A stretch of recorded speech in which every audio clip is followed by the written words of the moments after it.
புத்தியும் தேறுதலும் எச்சரிப்பும். உங்களிடத்தில் பட்சமாய் நடந்து கொண்டோம்.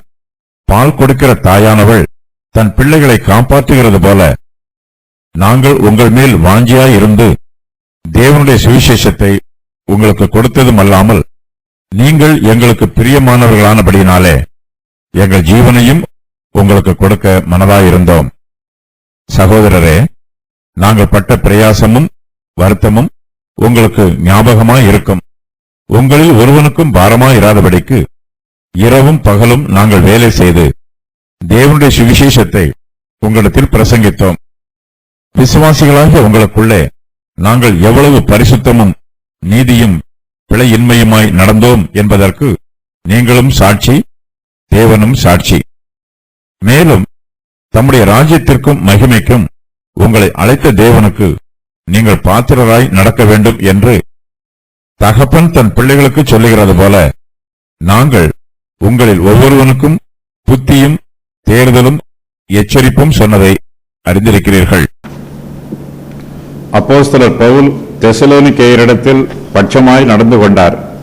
ஒரு தாயானவள் தன் பிள்ளைகளுக்கு பால் கொடுத்து காப்பாற்றுகிறது போல பவுலும் அவருடைய உடன் ஊழியரும் அவர்கள் மேல் வாஞ்சையாய் இருக்கிறார்கள்.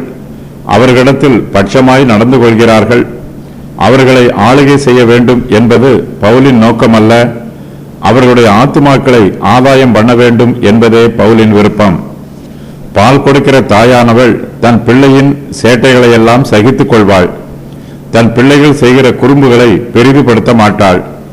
அவர்களுக்கு பால் கொடுத்து அவர்களை வளர்த்து ஆளாக்க வேண்டும் என்பதே தாயின் விருப்பமாக இருக்கும். தாயானவள் தன் பிள்ளைக்கு எப்போதும் நன்மைதான் செய்வாள். தன் மடியில் வைத்து அதை கொஞ்சுவாள். அதுபோலவே பவுலும் அவருடைய உடன் ஊழியரும் தெசலோனிக்கேயரை மிகுந்த பாசத்தோடும் கரிசனையோடும் கவனித்துக் கொள்கிறார்கள். அவர்கள் மீது வாஞ்சையாய் இருக்கிறார்கள். அவர்களிடத்தில் பட்சமாய் நடந்து கொள்கிறார்கள்.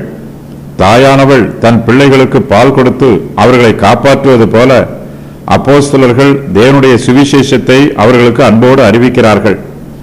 அப்போஸ்தலரின் வாஞ்சையும் பட்சமான சுபாவமும் இந்த வசனங்களில் தெளிவாக எழுதப்பட்டிருக்கிறது. தெசலோனிக்கேயர் அப்போஸ்தலருக்கு மிகவும் பிரியமானவர்களாக இருக்கிறார்கள். அவர்களுடைய நன்மையில் மிகுந்த அக்கறை காண்பிக்கிறார்கள். அவர்களுடைய ஆவிக்குரிய நன்மையையும் நித்திய நன்மையையும் மனதில் வைத்து அவர்களுக்கு தேவனுடைய சுவிசேஷத்தை அறிவிக்கிறார்கள். அப்போஸ்தலர்கள் தெசலோனிக்கேயருக்கு எப்போதுமே நன்மை செய்ய ஆயத்தமாய் இருக்கிறார்கள். அவர்கள் மேல் வாஞ்சையாய் இருந்து தேவனுடைய சுவிசேஷத்தை அவர்களுக்கு கொடுக்கிறார்கள். அது மாத்திரமல்ல, தங்கள் ஜீவனையும் அவர்களுக்கு கொடுக்க மனதாய் இருக்கிறார்கள். தெசலோனிக்கேயரின் ஆத்துமாக்கள் ரட்சிக்கப்பட வேண்டும் என்பதற்காக அப்போஸ்தலர்கள் செலவு பண்ணவும் செலவு பண்ணப்படவும் ஆயத்தமாய் இருக்கிறார்கள். அப்போஸ்தலர்கள் தெசலோனிக்கேயருக்கு ஊழியம் செய்யும் போது அவர்களில் ஒருவனுக்கும் அப்போஸ்தலர்கள் பாரமாய் இருக்கவில்லை. தங்களுடைய போஜனத்திற்காக அப்போஸ்தலர்களே இரவும் பகலும் வேலை செய்கிறார்கள். தெசலோனிக்கேயரிடமிருந்து அப்போஸ்தலர்கள் போஜனமோ அல்லது வேறு எந்த சகாயமோ எதிர்பார்க்கவில்லை. தங்களுடைய ஊழியம் அவர்களுக்கு பாரமாய் இருக்கக்கூடாது என்பதில் அப்போஸ்தலர்கள் மிகுந்த கவனமாய் இருக்கிறார்கள். அப்போஸ்தலர்கள் பட்ட பிரயாசமும் வருத்தமும் தெசலோனிக்கேயருக்கு ஞாபகத்தில் இருக்கிறது. அப்போஸ்தலர் பவுல் கர்த்தருடைய ஊழியத்தை செய்தாலும் அவர் கூடாரம் பின்னுகிற தொழிலை செய்து ஜீவனம் பண்ணுகிறார். ஊழியத்தின் தேவைகளை கவனிப்பதற்காக அவரே இரவும் பகலும் தன்னுடைய கைகளினால் வேலை செய்கிறார். பவுலே தன்னுடைய போஜனத்திற்கு உழைத்துக் கொள்கிறார். இரவில் ஒரு பகுதியையும் பகலில் ஒரு பகுதியையும் வேலை செய்வதற்காக ஒதுக்கி அந்த நேரத்தில் பிரயாசப்பட்டு உழைக்கிறார். இந்த உழைப்பு அவருடைய போஜனத்திற்கு பிரயோஜனமாய் இருக்கிறது. மீதமுள்ள இரவு வேளையிலும் பகல் வேளையிலும் அப்போஸ்தலர் பவுல் தேவனுடைய சுவிசேஷத்தை தெசலோனிக்கேயருக்கு அறிவித்து அவர்கள் மத்தியிலே ஆத்தும ஆதாயம் ஊழியம் செய்கிறார். விசுவாசிகளாகி அவர்களுக்குள்ளே அப்போஸ்தலர்கள் பரிசுத்தமும் நீதியும் பிழையின்மையுமாய் நடக்கிறார்கள். தேவனுக்கு முன்பாகவும் விசுவாசிகளுக்கு முன்பாகவும் பரிசுத்தமாய் இருக்கிறார்கள். இவர்களுடைய ஆவிக்குரிய பரிசுத்தத்திற்கு தெசலோனிக்கேயரும் தேவனும் சாட்சிகளாய் இருக்கிறார்கள். அப்போஸ்தலருடைய இருதயத்தின் சிந்தனை பரிசுத்தமாய் இருக்கிறது.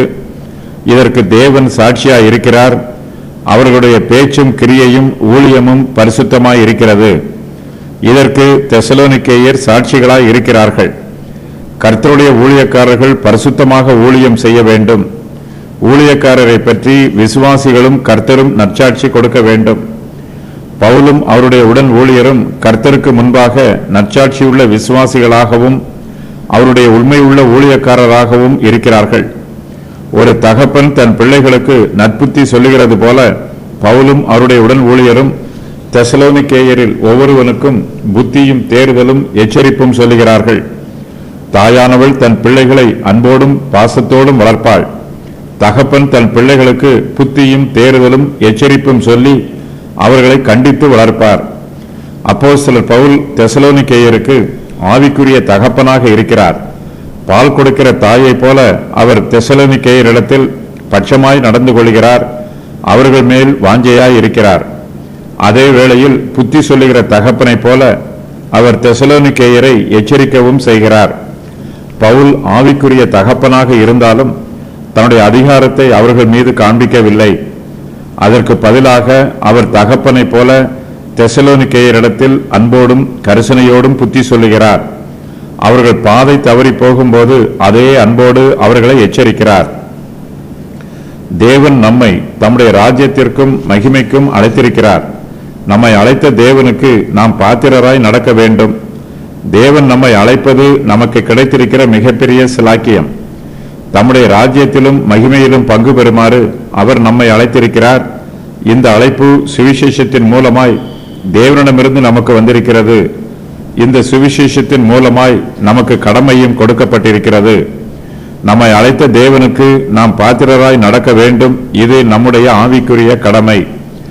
கிறிஸ்தவ ஜீவியத்தில் காணப்பட வேண்டிய முக்கியமான குணங்கள்: பரிசுத்தம், நீதி, பிழையின்மை.